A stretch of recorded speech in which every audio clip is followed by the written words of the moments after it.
Hello YouTubers, the title of this video is Why Homeschool is Superior to Public School. I'm going to get right into this, so hold on to your seat. Reason number one, health. When my children were young and they were in public school, they were sick during the school year every 3 weeks like clockwork. During the summer months, they were almost never sick. They were exposed to sick children in school because many parents, for whatever reason, could not or believed they could not take the time off of work and keep their children out of school until they were no longer sick. So they shipped their children off to school to infect others. I even got a letter from my children's school telling me I should take my child to the doctor.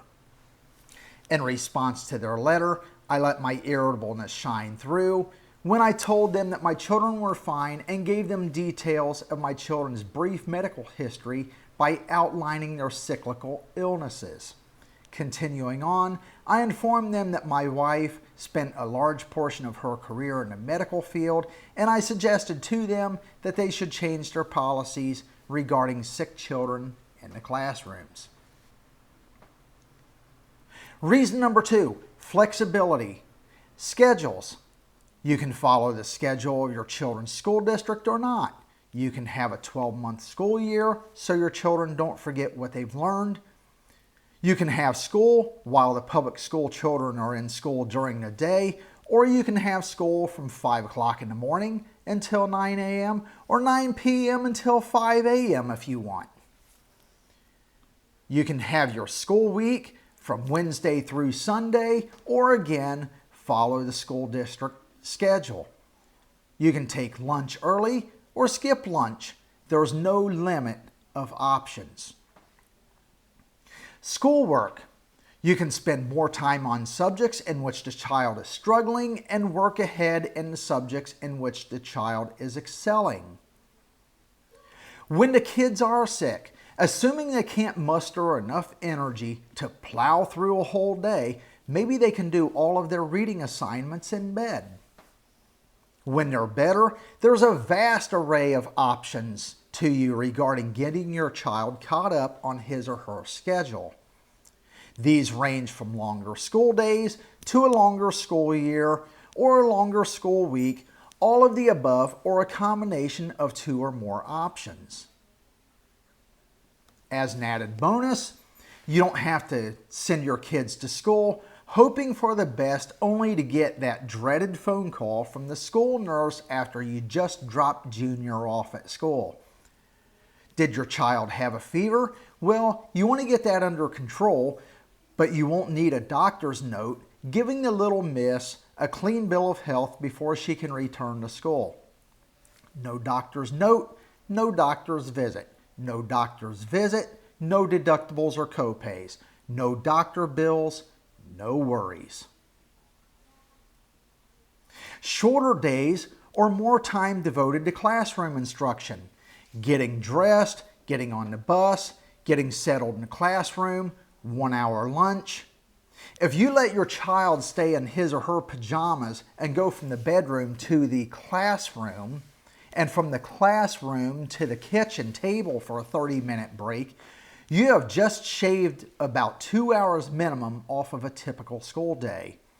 If you don't sleep in, which is also an option, either the kids can get done 2 hours earlier every day, or they can graduate high school early and be smarter than their peers when they do. Reason number three, teaching methods. One of my children was being taught how to do math problems using only one approach, Common Core.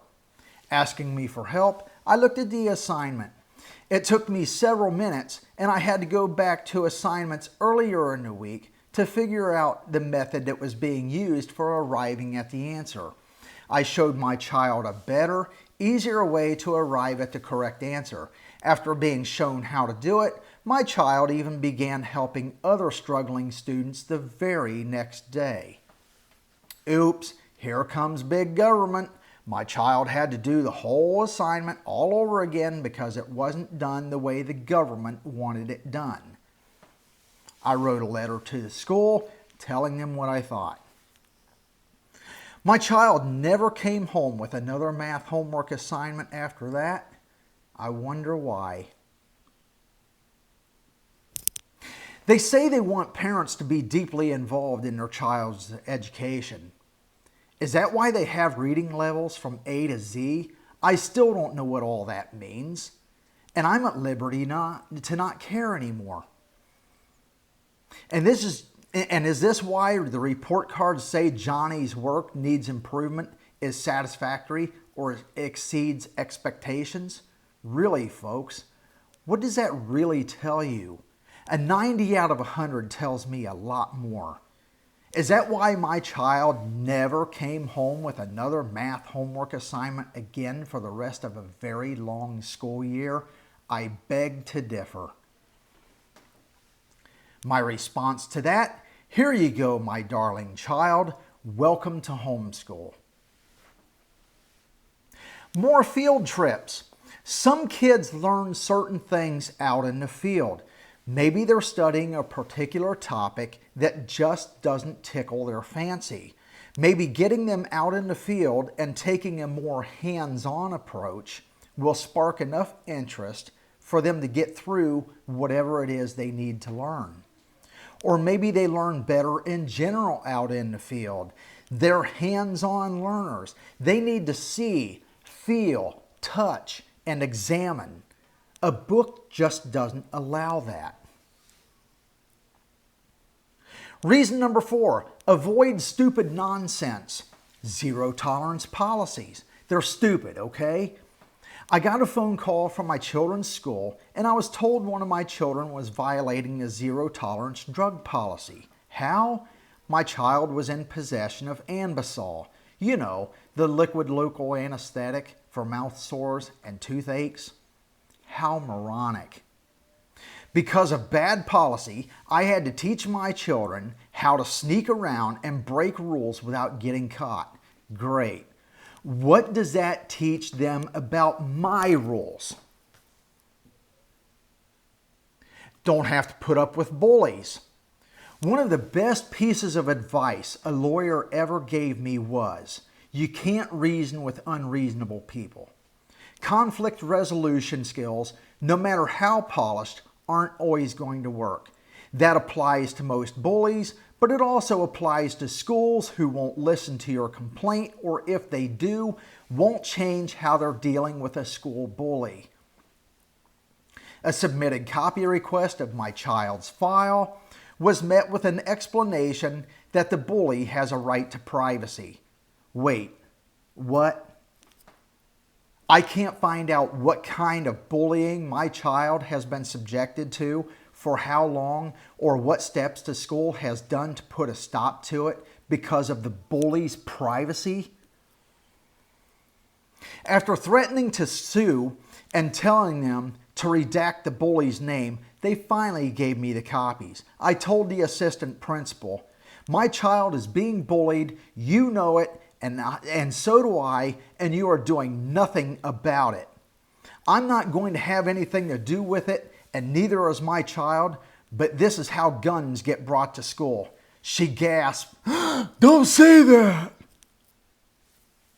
Reason number 5, save money. Save money on school clothes. My kids can go to school in their nicest church clothes, or they can go in their pajamas. Not just on pajama day, but every day. If they do go to school in their nicest church clothes, I have no worries about some bully throwing them into a mud puddle. Save money on school supplies. Your child's school supplies don't get lost, stolen, borrowed and not returned by a classmate, or damaged beyond use by a bully. Save money by avoiding school fundraisers. Yes, every time somebody farts, the school is having a fundraiser. From candy bars to seeds for your flower garden, the school will attempt to keep your children busy by selling you stuff and volunteering for the school.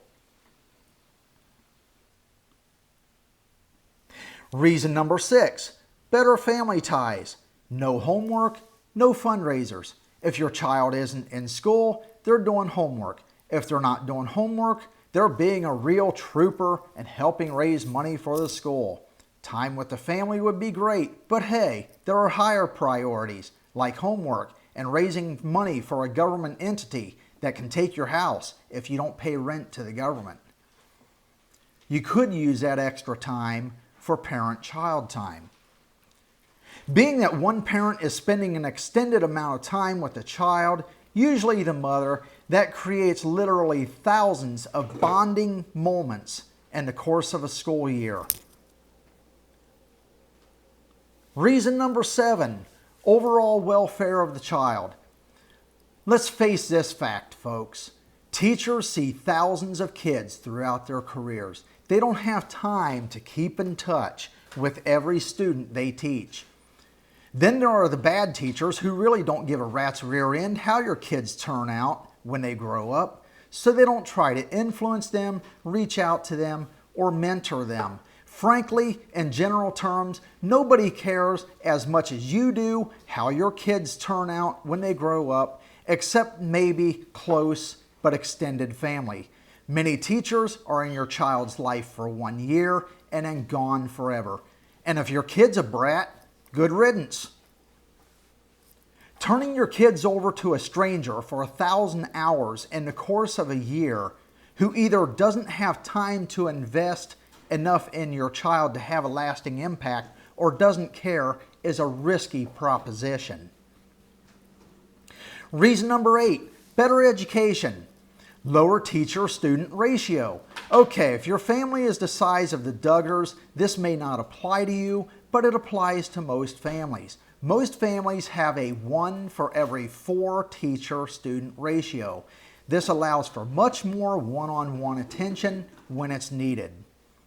No lowest common denominator approach, and no child left behind. You can make any adjustments necessary to assure that the child who is struggling the most doesn't slow the excellent student down. In a school setting, the slow learners are either going to fall behind or the excellent students are going to be held back, or a combination of the two. Either way, one, the other, or both suffer. Customizable curriculum and curriculum selection. You can select a curriculum from one company, another, or curricula from different homeschool curriculum companies. There is a vast array of homeschool curriculum companies to choose from. Some are not so great, but others are fantastic.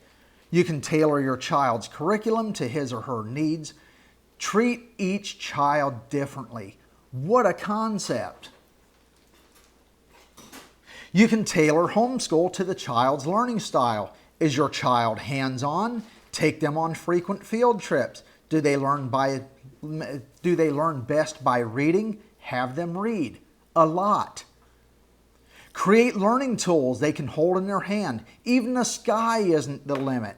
One of the many problems with public school is the kids are herded into a classroom and given a one-size-fits-all approach to education.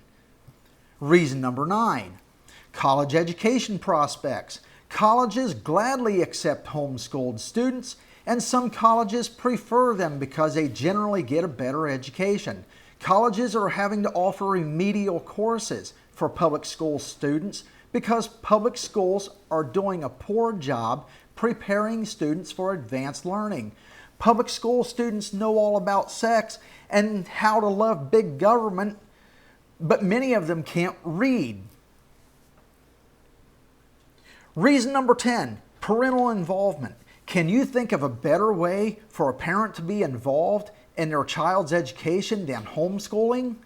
Reason number 11, my kids don't have to fear expressing themselves. If my kids want to chew a graham cracker into the shape of a gun, have at it. For that matter, if they want, their homeschool principal will hand them a real gun. They don't have to worry about getting suspended or the principal calling his or her parents.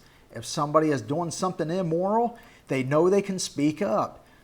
Kids all over the country are afraid to exercise their First Amendment rights because they're being conditioned for that. They've got to do what the government says without question, you see. Sending a kid to the principal's office for playing cowboys and Indians or cops and robbers on the playground because they are using their hand as an imaginary gun is not education.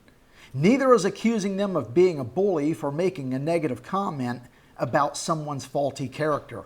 It's indoctrination, folks, plain and simple.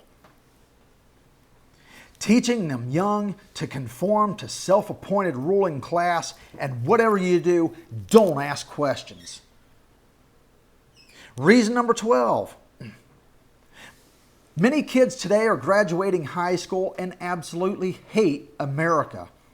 You try to raise your kids to love our country and teach them one worldview and system of morals, and they come out of school with another and hating America to boot. It's because they're being lied to by statists who control our education system. That needs to change. Get your kids out of public school. Reason number 13. There are many reasons why Jimmy Carter was a lousy president. Among them is the Department of Education. The Department of Education is being used as a weapon against the states to strip them of their 10th Amendment rights and strip you, the parent, of your power over your child's education.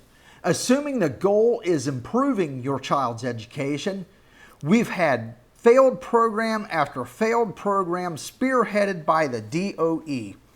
George Bush's No Child Left Behind is one abysmal failure at improving your child's education, assuming that was even the goal. Communist Corps is the latest boondoggle, again assuming the improvement of your child's education is even the goal. I'll say it again. One thing No Child Left Behind and Communist Corps have been a raving success at is stripping local school boards, states, and most importantly, you, the parent, of control over your child's education. Folks, let me let you in on a little secret. The federal government needs to stick to protecting our freedoms from enemies of the Constitution, both foreign and domestic, keeping us safe from foreign invaders and illegal alien invasions, building roads, and little else. Just about anything and everything else the federal government tries to do, the states and private business governed by a free market can do better, and when it comes to education, parents do it best. Folks, that pretty well covers the major points. I'll do a separate video on the advantages of public school over homeschool, but I'm biased, so that is going to be a short video. Very short. Thanks for watching. Don't forget to hit like and subscribe. Keep your eyes peeled for more videos, as I will be posting a video each week. And you all come back now. You hear?